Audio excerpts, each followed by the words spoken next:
Hard भी रहा और काफी सरप्राइजिंग भी रहा, क्योंकि मैं खुद रिजल्ट देखा तो शौक था। हफ्ते भर तो मैं खुद डेली चेक करता कहूँगा कि कह सकता हूँ लक है। कॉलेज के आखिरी दिन मुझे याद है मेरा इंस्टाग्राम आईडी हैक हो गया। आखिरी दिन की बात बता रहा, जब मैं घर आ रहा था कि अच्छा करना है, कुछ बड़ा करने के लिए, ऐसा इंस्पिरेशन था। तो स्टडी का कितना हाथ है और कोचिंग का कितना हाथ है? कि जो मुझे सबसे ज्यादा बेनिफिट दिया सेल्फ स्टडी में साइकिलिंग थी। कभी मैं ऑनलाइन चेस भी खेलता था, ऐसा नहीं, पर चेस टाइम वेस्टेज नहीं था। पर बीजेएमआई का कहूँगा कि थोड़ा सा ऐसा था कि अकेले एक कमरे में पढ़ रहे हो तो एक आइडिया नहीं लग पाता कि किस तरह पढ़ना है, कैसे पढ़ना है, पता नहीं चलता कब 4 घंटे 5 घंटे बीत गए। तो यही कहूँगा कि ऐसे गेमिंग की लत तो लॉकडाउन से लग गई थी कि अच्छा सही है, मुझे तो ऑनलाइन नहीं सही लग रहा था। तो आज हम लोग शिवा भाई के साथ हैं। तो शिवा भाई हम लोग के स्कूल से दोस्त हैं, हम और शिवा भाई। तो इन्होंने गेट सिविल 2026 दिया और इनमें इनका ऑल इंडिया रैंक 342 आया है। तो आज हम पूरा जानेंगे इन्होंने कैसे ये किया और हर एक चीज़। तो शिवा भाई अपने आप को इंट्रोड्यूस करिए, अपना बैकग्राउंड, कहाँ से आपने स्कूलिंग की और कहाँ से आपने कॉलेज किया sir. Thank you Pranjal, first of all कि ये आपके चैनल पे आने का मुझे मौका मिला। और रही बात बैकग्राउंड की, तो स्कूलिंग मेरी मिर्जापुर से डैफोडिल्स पब्लिक स्कूल से हुई है और उसके बाद मैं कॉलेज अपना राजकीय इंजीनियरिंग कॉलेज अम्बेडकर नगर से सिविल इंजीनियरिंग में अपना बीटेक कंप्लीट किया है। अब बीटेक कंप्लीट करने के बाद मैं प्रिपरेशन अपना कोचिंग की मैंने दिल्ली से ऑफलाइन, और उसके दौरान मैं टाइम ऑलमोस्ट लाइक 6-7 महीने में मैंने प्रिपरेशन करते हुए 342 रैंक अपना सिविल इंजीनियरिंग में लाया। कितना महीना लगा आपको प्रिपरेशन का ये सीन था कि मतलब कि अगर पूरे अगर बीटेक जर्नी की बात करें तो उतना अच्छा प्रिपरेशन हो नहीं पाया था। उतना अच्छा क्या, मतलब ना के बराबर ही कह सकते हैं। काफी मतलब जो भी उस टाइम सिचुएशन था ऐसा। उसके बाद यहाँ पे जब आया थोड़ा सीरियस हुआ कोचिंग करते वक्त दिल्ली में, और प्रिपरेशन जब स्टार्ट किया, यहाँ लोगों को देखा अलग अलग, मतलब कोचिंग में भी काफी कई जगह के लोग थे, आईआईटी के भी थे और काफी अच्छे कॉलेजेस के थे।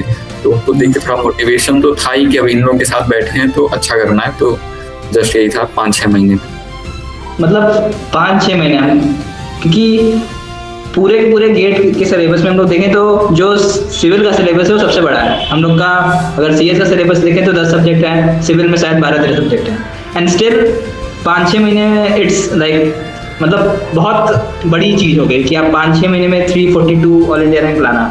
तो अब ये सवाल है कि आप कॉलेज तक मतलब सीरियस नहीं थे इसके बारे में, ठीक है? तो ऐसा क्या मतलब टर्निंग पॉइंट था जो आपको मतलब आपका इंस्पिरेशन क्या था जो आपको इस गेट की तरफ मोटिवेट किया? इंस्पिरेशन अगर इंस्पिरेशन की बात करें तो एक तो ये भी था कि कुछ अच्छा ही करना है, कि अच्छा करना है, कुछ बड़ा करने के लिए, ऐसा इंस्पिरेशन था। और बाकी होता ना सबका सिंपल कॉमन फैमिली की कुछ, अब घर वाले इतना सपोर्ट करें तो कुछ अच्छा ही करना है। मेन इंस्पिरेशन तो फैमिली था। और बाकी बताया कि इन्वायरमेंट बहुत डिपेंड करता है, इन्वायरमेंट है अच्छा तो खुद का डेडिकेशन भी। और 5-6 महीना तो इसे फ्लो में बोलने को है, पर 7 महीना अगर जुलाई से फरवरी की बात करें तो 7 महीने टोटल थे, तो उतने में प्रिपरेशन। तो मतलब कितना घंटा आप कोचिंग में थे और कितना घंटा आप सेल्फ पढ़ते थे? और कोचिंग और सेल्फ स्टडी का अगर देखें तो शुरुआत में 6 घंटे चलती थी क्लास, तो उस टाइम उतना मतलब वो नहीं था कि उतना पढ़ा भी नहीं रहे थे, नॉर्मल 6 घंटे में ज़्यादा कुछ होता नहीं था।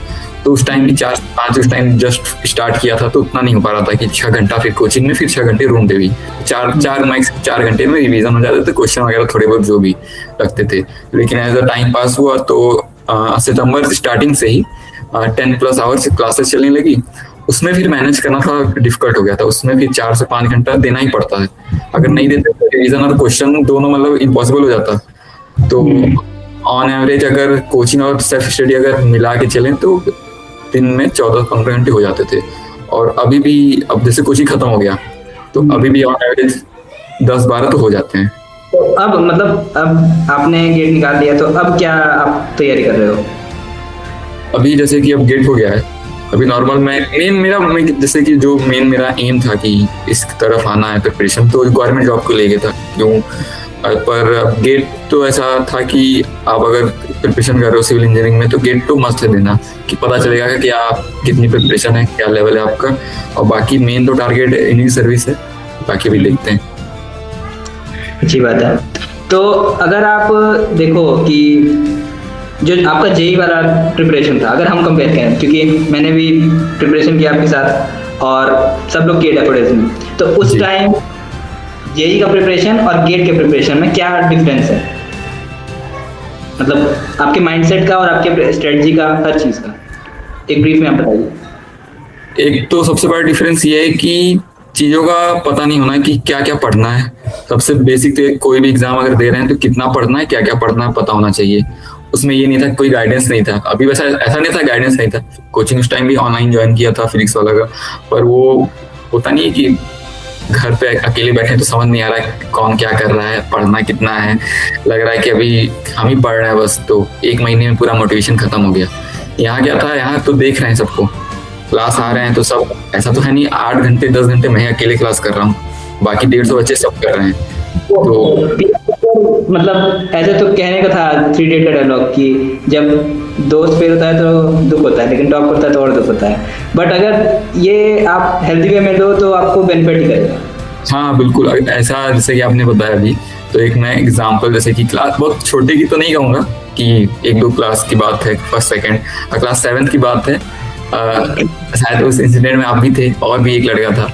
तो मतलब काफी लाइफ मतलब लेसन मतलब सीखने वाला था लाइफ में, कि अगर आप कहीं भी हो किसी कंपटीशन फील्ड में, तो ह्यूमन नेचर है, जलन तो होगी। कहीं भी हो, आप तैयारी कर रहे हो, किसी कॉर्पोरेट में हो, कोई अच्छा कर गया आपसे, जाहिर सी बात है आपका दोस्त ही हो, अच्छा दोस्त क्यों ना हो, वो मतलब जलन इन द फैक्ट कि वो अच्छा कर रहा मैं क्यों नहीं कर पा रहा, वो होगा। तो उससे सीखने वाली ये बात है कि मैं भी अच्छा करूं। ये ना हो कि वो अच्छा क्यों कर रहा है उसको तो खराब करना चाहिए, ये नहीं होना चाहिए। उससे मोटिवेशन लेके और अच्छा करना चाहिए। हाँ, लेकिन बहुत लोग में होता है कि ये जलन का फैक्टर बहुत ज्यादा बढ़ जाता है और वो कंट्रोल नहीं कर पाते हैं, सो वो थोड़ा सा डाउन साइड है। वरना अगर आप हेल्दी वे में देखें तो वो अच्छा चीज़ है। जैसे अगर मैं ऑनेस्टली हूँ, जैसे मैं जब गेट निकाला, ठीक है, 2025 में, तो मेरी 3000 रैंक थी, ठीक है। तो अब फिर आपका जब रैंक आया 324, तो मैं ऑनेस्टली बताऊँ, जैसे मुझे हुआ कि अगर मैं इस बार दे देता गेट तो मेरा भी शायद अच्छा हो जाता। पर ये मतलब वो नहीं था कि एक्सट्रीम लेवल कि शिवा का कैसे इतना तगड़ा गया, ठीक है। तो मैं हैप्पी था, पर साथ में मैंने देखा कि मैं भी अच्छा कर सकता हूँ। तो ये चलता है, लेकिन एक्सट्रीमिज्म में नहीं जाना होता। तो आप ये बता सकते हैं कि जैसे आपने कहा कि आपका जो मतलब एनवायरनमेंट था वो बहुत आपको फेवर किया इस बार, ठीक है। तो आप कॉलेज में थे तो उतना आपके पास एनवायरनमेंट नहीं था, तो आपके अभी जैसे आप शायद मेडिजी में हो, तो आपके बैचमेट्स और आपके दोस्तों का मतलब क्या सपोर्ट था, जैसे वो एनवायरनमेंट आपको कैसे हेल्प किया, ये बता सकते हैं? मेन तो सपोर्ट यही कहेंगे, जैसे आज कोई कुछ भी पढ़ रहा है, जैसे अब क्लास तो खत्म हो गई, क्लास में तो सब एक सब्जेक्ट पढ़ रहे हैं, अब रूम पे गए सब अपना रिवीजन कर रहे हैं। तो कल अगले दिन मिले सब, तो बात कर रहे भाई तुम क्या पढ़े, तुमने क्या रिवीजन किया, तुमने क्या क्वेश्चन किया। तो ये मतलब सब ऑनेस्ट ही बोलते थे कि मैंने आज ये लगाया भाई, मैं ये पढ़ा। तो एक आइडिया मिलता था कि मैं कहाँ गलती कर रहा हूँ, कहीं मैं ऐसा तो सब्जेक्ट नहीं पढ़ा जो कम वेटेज का है, कोई इंपॉर्टेंस नहीं उसकी। तो ये होता है कि आप डिस्कशन करो कि भाई क्या पढ़ना है, आप तुम क्या पढ़ रहे हो। और मैं जैसे कि अभी रूम शेयरिंग में रह रहा हूँ फ्रेंड के साथ, अपने कॉलेज का ही फ्रेंड है, तो वो भी सेम ब्रांच का है। तो एक होता नहीं कि वो क्या पढ़ रहा है, वो मतलब पढ़ रहा है तो मैं टाइम वेस्ट तो नहीं कर रहा हूँ। एक होता है ना मोटिवेशन, वो भी पढ़ रहा है, मुझे भी पढ़ना, साथ में पढ़ना है। अब साथ में आए हैं, साथ में दिल्ली में आए हैं, तो साथ में कुछ अच्छा करें। वो चीज़ है। तो अगर आप मतलब हम पूछे हैं तो आपका सेल्फ स्टडी और कोचिंग, अगर आपको मतलब 100 में से स्कोर देना हो कि आपके इस रैंक के पीछे सेल्फ स्टडी का कितना हाथ है और कोचिंग का कितना हाथ है, तो आप कितना दोगे दोनों को? कोचिंग में अगर मोटिवेशन की बात करूँ, कोचिंग में जो सबसे ज्यादा मोटिवेशन आएगी, जो वहाँ के टीचर हैं वो नॉन स्टॉप 10 से 12 घंटे पढ़ा रहे हैं। जाहिर सी बात है पैसा मिलेगा अलग चीज है, लेकिन वो इतनी मेहनत कर रहे हैं, वो भी सक्सेस होके। तो मुझे होता नहीं मोटिवेशन उनको देख के कि मैं तो अभी कुछ नहीं कर रहा हूँ, तो एक होता नहीं कि मैं भी कुछ मेहनत करूँ पढ़ने का। तो एक तो मोटिवेशन वहां से था कोचिंग से। और रही बात सेल्फ स्टडी में, सेल्फ स्टडी का मतलब रोल अगर देखें कि जो मुझे सबसे ज्यादा बेनिफिट दिया सेल्फ स्टडी में, साइक्लिक रिवीजन। इतने ज्यादा सब्जेक्ट हैं, 13 सब्जेक्ट हैं। कुछ सब्जेक्ट इंक्लूडेड है, जैसे फ्लूइड में हाइड्रोलिक मशीन, और रेलवे और ट्रांसपोर्टेशन में रेलवे और एयरपोर्ट इंजीनियरिंग मिक्स हैं। वैसे तो 15 सब्जेक्ट हो जाएंगे अगर अलग करेंगे, वैसे 13 सब्जेक्ट हैं। तो इतने ज्यादा बड़े सिलेबस को कंटिन्यू एक फ्लो में रखने के लिए साइक्लिक रिवीजन बहुत मस्ट है। आपने साइक्लिक रिवीजन में बात किया, तो आप जैसे एक तो सिलेबस ही कवर करना 6-7 महीने में बहुत टफ टास्क है, तो फिर आप रिवीजन कैसे करते थे एंड मॉक टेस्ट कब देना स्टार्ट किया? मॉक टेस्ट का तो मैं बोलूंगा कि उतना तो नहीं दिया कि अगर मेरी क्लास 18 जनवरी को क्लास खत्म हुई मेरी, और फिर 14 फरवरी को गेट का एग्जाम था।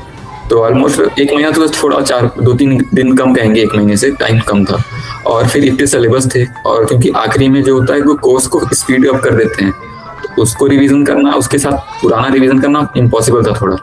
तो उस 12 दिन के गैप में प्रॉपर मैंने जितने बचे हुए सब्जेक्ट थे रिवीजन किया, मैं एक भी क्वेश्चन नहीं लगाया उस बीच में। उसके बाद जैसे सब कुछ रिवीजन हो गया, सब कुछ एक बार सर्कुलेट हो गया दिमाग में कि हाँ हाँ ये सब्जेक्ट नहीं ये है, फिर मैं 14 दिन सिर्फ टेस्ट सीरीज देता था। और सबसे इम्पोर्टेंट में ये भी था टाइमिंग का, टेस्ट सीरीज कब देना। ये नहीं कि मैं सो रहा हूँ 12 बजे तक और रात में दे रहा हूँ टेस्ट सीरीज, इससे इम्पैक्ट पड़ता है दिमाग पे कि आप जैसे रात में मैं टेस्ट सीरीज दूंगा तो मेरा दिमाग भी फिर उसी तरीके से एक्टिव रहेगा रात में। तो मैं एक टाइम बना लिया था, मैं देखा अपना एडमिट कार्ड कि मेरा सुबह का अपना एग्जाम था शेड्यूल, तो मैं एक सुबह टेस्ट सीरीज देता था 9:30 के आसपास। तो हाँ, तो जैसे आपको बीजीएमआई का लत लग गया था कॉलेज में, ठीक है, और हम देखें कि बहुत सारे जो आजकल जेनजी हैं उसमें बहुत सारे लोग ऐसे थे जो बहुत खतरनाक गेमर थे, लेकिन उन्होंने जेईई एडवांस में बहुत तगड़ी तगड़ी रैंक लाई, ऑल इंडिया रैंक 44 तक लाया। तो आपको भी सेम काइंड ऑफ चीज था, लेकिन फिर आपने एग्जैक्ट जब आप दिल्ली आए तो यहाँ पे आपने हार्डकोर एकदम 10-10, 12-12 घंटे नॉन स्टॉप 6-6 महीने तक आपने प्रिपरेशन किया। तो आपने उस लत को मतलब कैसे अवॉइड किया, और क्या वो आपको मतलब क्या गेमिंग सही में आपको फोकस में मदद करता है? गेमिंग तो गेमिंग की तो फोकस में ऐसा कुछ नहीं रोल था गेमिंग का कि गेमिंग कर रहे हैं या फिर जो भी कर रहे हैं। कभी मतलब ऑनलाइन चेस भी खेलता था, ऐसा नहीं, पर चेस टाइम वेस्टेज नहीं था, आधे घंटे खेल लिया, 1 घंटे खेल लिया। पर बीजीएमआई का कहूंगा कि थोड़ा सा ऐसा था कि फ्रेंड के साथ खेलने में थोड़ा अच्छा भी लगता था, तो टाइम पता ही नहीं चलता था कब 4 घंटे 5 घंटे बीत गए। तो यही कहूंगा कि ऐसे गेमिंग की लत तो लॉकडाउन से लग गई थी आफ्टर 12th। कॉलेज में कंटिन्यू था, बस ऐसा नहीं था कॉलेज से स्टार्ट किया। वो बात अलग है। हाँ, इसको खत्म कैसे किया, इसके एडिक्शन को गेमिंग का मेन क्या था कि आखिरी में फाइनल ईयर तक आखिरी के 2-3 महीने बचे थे। आखिरी में जब टाइम होता है कि अब कॉलेज खत्म होने वाला, तो ऑटोमेटिक ऐसा होता है, हिट करता है कि अब कुछ नहीं किया, वेस्ट कर दिए। तो वो धीरे धीरे गेम को मैं खुद ही मतलब खेलना छोड़ दिया, समझ नहीं आ रहा था करूँ क्या। गेम का तो दिमाग में भी नहीं आ रहा था कि गेम खेलना है, वो फिर समझ में आ रहा था कि थोड़ा टेंशन हो रहा है, रिस्पॉन्सिबिलिटी आ जाती है कि नहीं अब करना है कुछ। हाँ, तो after like in final year मैं धीरे धीरे सब जितनी भी चीजें ठीक सही। हाँ, जैसे हर एक इंसान का एक वो होता है मतलब काश, ठीक है, मतलब जो वो कर सकता था लेकिन नहीं किया, ठीक है। तो आपका कुछ है ऐसा कुछ जो सुधार, मतलब जो सुधार बोलो होता ना एम, जैसे कि अब मैं 11th में यही एम लेके मैथ्स लिया कि मुझे बीटेक करना है एक अच्छे कॉलेज से। एक तो वो नहीं कर पाया, एक तो फिर कॉलेज में आया तो फिर अब कुछ नहीं हो पाया, तो फिर मैं सोचा कि चेस अच्छा कर लूंगा। फिर उसमें भी आलसपन कर दिया मैं कि एक होता नहीं कि ठीक है कर रहे हैं, अच्छा ही तो कर रहे हैं, कम गेम खेल ले रहे हैं, ठीक ठाक मैच हो जा रहा है, और अच्छा कर सकते थे। मतलब कि होता नहीं कि किसी एक स्पोर्ट्स में होता नहीं, बैडमिंटन खेलो, किसी स्पोर्ट्स में अगर आप एक अच्छे हो तो उससे भी एक कॉन्फिडेंस बूस्ट होता है, ऐसा नहीं है। तो यही है कि कॉलेज अच्छा हो सकता था और किसी एक आगे स्पोर्ट्स में भी, कि केवल पढ़ने से तो ऐसा नहीं है कि केवल आप पढ़ते रहो दिन भर रात भर एक की हो पढ़ने में, तो पर्सनालिटी ग्रोथ नहीं होती। तो ऐसा ही थोड़ा और एक्स्ट्रा एक्टिविटीज में। आपका सोशल मीडिया का मतलब क्या था, आप मतलब एकदम अलग हो गए थे? सोशल मीडिया का तो मैं कहूँगा कि कह सकता हूँ लक है। कॉलेज के आखिरी दिन मुझे याद है मेरा इंस्टाग्राम आईडी हैक हो गया। आखिरी दिन की बात बता रहा, जब मैं घर आ रहा था, जीमेल को चेंज कर दिया। मेरा लिंक्डइन भी अभी मैं नया बनाया हूँ, लिंक्डइन अभी 1 हफ्ते पहले मैंने लिंक्डइन आईडी भी नहीं बनाई, क्योंकि हो सकता है कोई लिंक मैंने गलत क्लिक कर दी हो, तो लिंक्डइन और मेरा इंस्टा दोनों हैक हो गया था। तो एक फायदा ही था। फिर इंस्टाग्राम फिर मैं क्या बनाऊंगा ही नहीं, फिर अभी मैं 1 महीने पहले बनाया था, तो अभी फिर मैं डिलीट किया 4 दिन पहले, थोड़ा ज्यादा ही चला, स्क्रॉल कर रहा था रील वगैरह, तो फिर मैं हटा ही देते हैं। मतलब वो जो 6 महीने का जर्नी था आपका, तो उसमें आपने मतलब बिल्कुल नहीं छुआ था, ना इंस्टा ना यूट्यूब ना कुछ?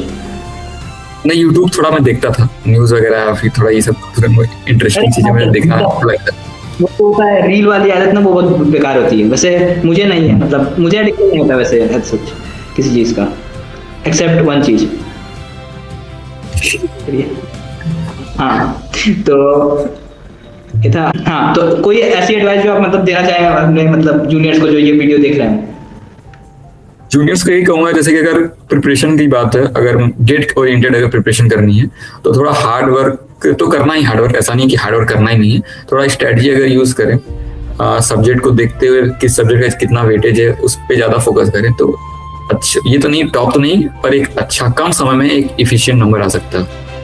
तो मतलब अच्छा आखिरी चीज, जैसे अभी ऑनलाइन का बहुत क्रेज चल गया है, मतलब ऑनलाइन स्टडी का, ठीक है, तो आप क्या क्या कहते हो, मतलब जरूरी है ऑफलाइन या फिर ऑनलाइन ही सही है, मतलब कितना जरूरी है? मेरे अकॉर्डिंग बता रहा हूँ, सबका अपना अपना होता है इस चीज में। तो मुझे तो ऑनलाइन नहीं सही लग रहा था, इसलिए मुझे ऑफलाइन करना पड़ा। रीजन ये नहीं कि ऑनलाइन पढ़ाते नहीं अच्छा, ऑनलाइन बिल्कुल अच्छा पढ़ाते हैं, पर वही है कि मैं बताया ना कि अकेले एक कमरे में पढ़ रहे हो तो एक आइडिया नहीं लग पाता कि किस तरह पढ़ना है, कैसे पढ़ना है। और ऐसा भी था, प्रिपरेशन एकदम पूरी तरह मेरे साथ कोई नहीं था, मतलब मुझे कुछ नहीं पता था, मैं भी ऐसे बस यूट्यूब से पढ़ता था, तो बस मैं अपना सॉल्व कर रहा हूँ क्वेश्चन, कभी कर रहा हूँ कभी नहीं कर रहा हूँ। ऐसे तो अकेले में तो भाई अपना ये सब मतलब खुद ही राजा हो, कोई और है ही नहीं सामने। हाँ, तो वो तो होता है।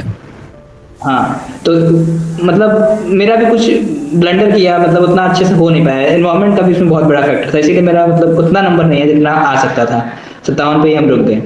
तो मतलब लेकिन ऐसा भी नहीं है, अगर किसी के पास बहुत ज़्यादा डेडिकेशन है, बहुत ज़्यादा मतलब वो जो होता है ना एक वाई फैक्टर कि हमको करना ही करना है, तो उस केस में अगर लास्ट ऑप्शन वो कर सकता है ऑनलाइन से भी, मतलब इतना ये मेरा है। बट अगर कोई अफोर्ड कर सकता है ऑफलाइन तो that is best I think.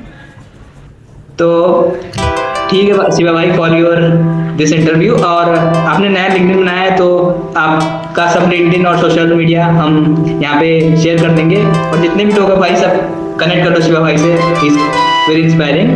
और thanks for having on this show and all the best Shiva भाई। एक यूट्यूबर की नज़र से और एक दोस्त की नज़र से भाई, दोस्त की नज़र से ज़्यादा। थैंक यू भाई।